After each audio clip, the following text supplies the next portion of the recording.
시청자 여러분 안녕하십니까? 한 주간의 한인 사회 주요 뉴스를 정리해드리는 KBN 뉴스 주간 브리핑입니다. 지난 월요일 메모리얼 데이에는 조국을 위해 목숨을 바친 전몰 장병들을 기리는 다양한 행사가 개최됐습니다. 팰리세이즈 파크 타운에서 열린 퍼레이드 행사에 임동규 기자가 다녀왔습니다.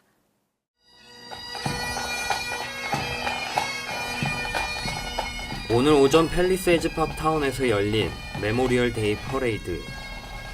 지역 주민과 여러 커뮤니티 단체와 그리고 학생들이 브로드 애비뉴 일대를 행진하며 조국을 위해 목숨을 바친 순국 선열들을 기렸습니다. 크리스 정 팰리세이즈 파크 시장은 연설에서 사랑하는 사람들과 안전하게 이 나라에 살아갈 수 있는 이유가 나라를 위해 몸바친 순국 선열들 덕분이라고 말하며 바쁜 와중에 행사에 참여한 모든 분들에게 감사하다고 전했습니다. 오늘 우리 한국 분들도 많이 오셨고 교육위원회에서도 많이 오셨고 또 제양군인회 또 특히 6.25 참전 분들이 많이 오늘 참석해 주셔서 더 뜻깊은 자리였고요. 앞으로 이런 모습, 더욱더 화합된 모습들을 우리 커뮤니티하고 쉐어하고 같이 우리가 화합하는 모습을 보여줬으면 좋겠습니다. 수도 워싱턴 DC에서는 오늘 오전 일본을 방문 중인 트럼프 대통령을 대신해 마이크 펜스 부통령이 버지니아 알링턴 국립묘지를 찾아 무명용사 묘역에 헌화했고, 오후에는 국회의사당 앞에서 백악관까지 약 1마일 구간에서 퍼레이드가 펼쳐졌습니다. 브루클린에서는 올해로 152회가 되는 킹스 카운티 메모리얼 데이 퍼레이드가 오전 11시 브루클린 78가를 출발해 100일가에 위치한 존 폴 존스 공원까지 1.3마일 구간에서 대규모로 펼쳐졌습니다. KBN 뉴스 임동규입니다. 뉴욕 일원의 대표적인 한인은행 중 하나죠. 노아은행의 신흥수 행장이 FBI에 체포됐습니다. 2009년부터 12년 사이 뇌물수수 혐의와 은행 자금 횡령 등의 혐의를 받고 있습니다. 보도에 임동규 기자입니다. 노아은행 신흥수 행장이 오늘 오전 포트리 본점에서 연방경찰에 체포됐습니다. 맨해튼 연방법원에 제출된 소장에 따르면 신 행장의 혐의는 크게 두 가지. 은행이 소기업을 대상으로 하는 대출, SBA 론을 하면서 뇌물을 받은 혐의와 자신이 소유권을 가지고 있는 사업체에 불법적으로 대출을 한 혐의입니다. 신 행장은 실체가 존재하지 않는 가상의 브로커를 만들어 브로커피를 착복하고 2010년 12월에는 자신이 50%의 지분을 소유한 맨해튼에 있는 사업체에 95만 달러의 SBA 대출을 하고 2014년 10월 채무 불이행으로 은행에게 61만 달러의 손실을 입힌 혐의도 받고 있습니다. 노아은행은 오늘 오후 즉각 보도자료를 내고 이번 사건은 행장 개인의 일탈 행위이며 은행은 무관하다고 밝히고 업무 승계 계획에 따라 재무 책임자인 안현수 전무가 행장 직무를 대행한다고 밝혔습니다. 예, 이번 일과 저희 은행은 전혀 관계가 없습니다. 그래서 어떠한 혐의나 조사를 받고 있지 않고요. 이런 것을 제가 분명히 말씀을 드리고 은행의 건전성 문제가 조금도 영향을 받지 않는다. FDIC 보증은 전과 똑같으니까 걱정하지 마십시오 하는 것을 말씀을 드릴 수 있습니다. 신 행장은 현재 500만 불의 보석금이 책정되어 있으며 뇌물수수 혐의 5년과 돈 세탁, 은행 자금 횡령 등의 혐의로 최대 30년형에 처해질 수 있습니다. KBN 뉴스 임동규입니다. 내년에 실시되는 2020년 인구조사를 위한 한인추진위원회가 구성됐습니다.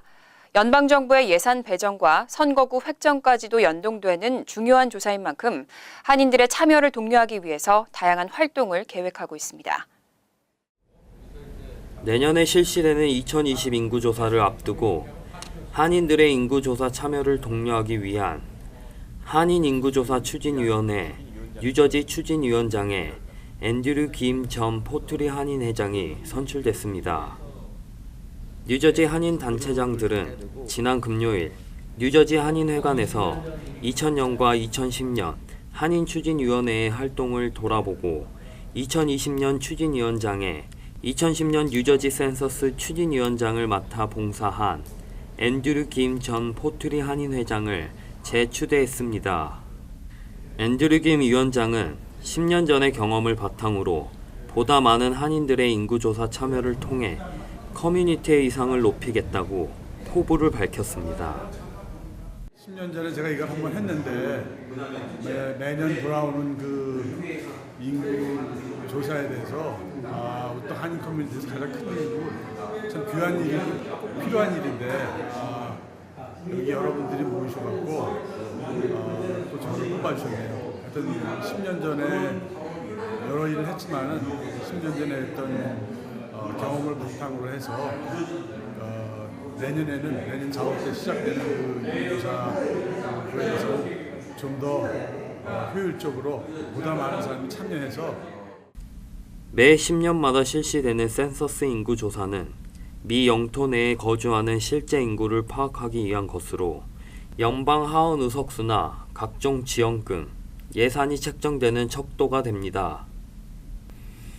시민참여센터와 뉴욕 한인회, 뉴저지 한인회 등 한인 비영리 단체들과 한인 주민들이 참여하는 2020 인구조사 추진위원회는 앞으로 뉴욕과 뉴저지, 코네티컷에 거주하는 한인들의 인구조사 참여를 독려하는 다양한 활동을 전개하게 됩니다. KBN 뉴스 임동규입니다. 한인 이민 역사 100년 만에 세워진 한인 이민사 박물관이 도약을 위해 힘쓰고 있습니다. 임원진들은 최고의 박물관을 만들기 위해 노력하고 있다며 한인 사회 관심과 참여를 당부했습니다. 임동규 기자입니다.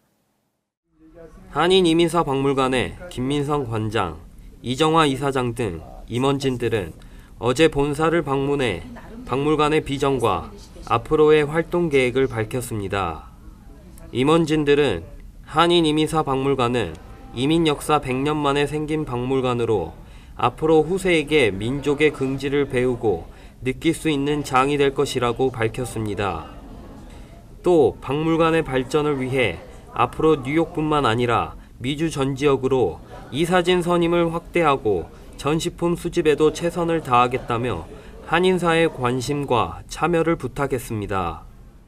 이 박물관은 우리 후세들에게 한국인으로서 자랑스러운 정체성을 채울 수 있는 공간일 뿐만 아니라 우리가 미주 사회에 어떻게 기여해 왔는가 우리가 보여줄 수 있는 그런 공간이 되어야 된다고 생각하고 100년, 200년 후에는 우리 자손을 통해서 오늘의 이 시간을 아마 기억하면서 자기 나름대로의 어떤 긍지를 가지고 이 사회에 수용이 될 겁니다. 이민사 박물관은 개관식에 앞서 오는 6월 8일 명품 브랜드가 후원하는 킥오프 음악회를 준비 중에 있습니다. 그 기념 케이크와 갈라 음악회 겸 칵테일 파티라는데 제일 큰 스폰서가 소위 성공의 상징이라고 하는 티파니와 람보르기니에서 스폰서를 해줘요. 그런 사람들이 그냥 스폰서 해주진 않겠죠. 한인 이민사 박물관은 최근 큐레이터 헬레나 유 씨를 채용해 한인뿐만 아니라 외국인을 대상으로 하는 여러 가지 프로그램을 계획 중에 있으며 오는 6월 14일 박물관장과 이사장의 공식 취임식이 있을 예정입니다. KBN 뉴스 임동규입니다. 한국 법무부가 현재의 혈통주의 국적법을 대폭 개선할 것으로 알려졌습니다. 특히 선천적 복수국적 자녀들의 국적 이탈 연령 상한을 25세로 확대하는 방안이 담긴 만큼 귀추가 주목되고 있습니다. 한국 법조계에 따르면 법무부는 시대 변화를 반영한 국적제도 개선안을 마련해 이민정책연구원에 의뢰했습니다. 현행 한국 국적법에 따르면 출생 당시에 부 또는 모가 대한민국의 국적일 경우 출생 지역에 상관없이 한국 국적을 갖는 속인주의 원칙을 따르고 있으며 부모 가운데 한 명이라도 한국 국적일 경우 한국 국적이 자동으로 부여됩니다. 그러나 한국과 실질적인 유대가 없는 미국 출생 자녀들에게도 무작위로 한국 국적이 자동 부여되면서 사관학교 입학 불허와 정부 고위직 진출이 가로막히며 혈통주의 국적법에 대한 실효성 문제가 끊임없이 제기돼 왔습니다.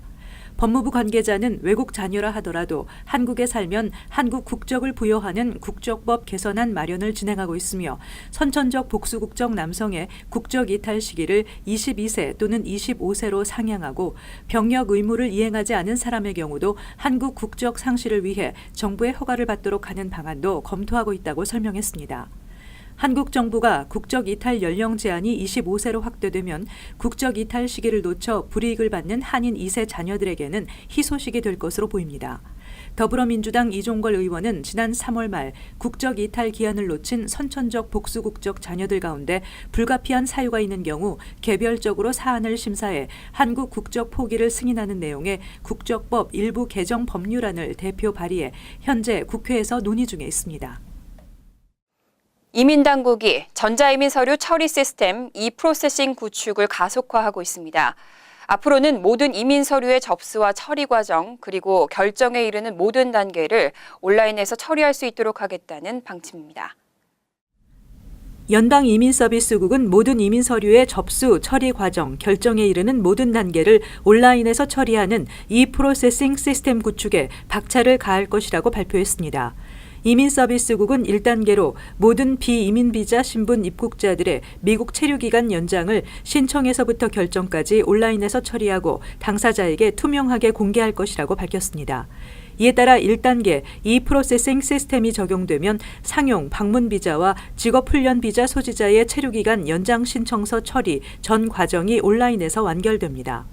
이민서비스국은 e-프로세싱 시스템의 구축으로 이민자나 비이민 비자 입국자 등 이민 서류 신청자, 개개인의 통합 온라인 어카운트가 만들어지고 이 어카운트를 통해 개별 이민자나 입국자의 이민 관련 모든 서류 신청과 처리 결과를 관리하는 것이 가능하게 될 것이라고 밝혔습니다. 이민서비스국이 매년 처리하고 있는 이민 서류는 약 800만 건에 달하고 있으나 온라인에서 처리되고 있는 서류는 시민권 신청서와 영주권 카드 재발급 신청서 등 7건에 그치고 있으며 비이민 비자 연장 신청서가 새로 추가되면 8건으로 늘어나게 됩니다. 민주당 팰리세이드팍 시의원 후보에 도전하는 원유봉, 우윤구 두 후보가 28일 지지자들과의 모임을 개최했습니다. 자신들의 정책을 설명하고 깨끗하고 공정한 타운을 만들겠다는 포부를 밝혔습니다. 뉴저지 팰리세이드팍 민주당 예비선거에서 시의원에 도전하는 원유봉, 우윤구 후보는 어제 저녁 지지자들과의 모임을 개최하고 타운과 지역 주민을 위해 힘쓸 것을 약속했습니다. 우윤구 후보와 원유봉 후보는 시의회와 행정을 분리해 깨끗하고 공정한 타운을 만들겠다고 말했습니다. 저희들로 하여금 이 팔팍이 한층 더 발전돼 나가는 그런 계기로 삼아주시기를 부탁드리겠습니다. 주민만을 위한 그런 정보를 세우는데 열심히 노력하겠습니다. 두 후보는 타운의 변화는 유권자가 직접 만드는 것이라며 투표장에 나와 투표를 참여해달라고 당부했습니다.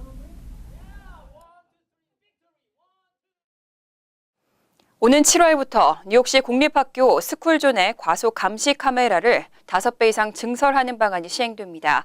운영 시간도 주중 오전 6시부터 오후 10시까지 늘어납니다.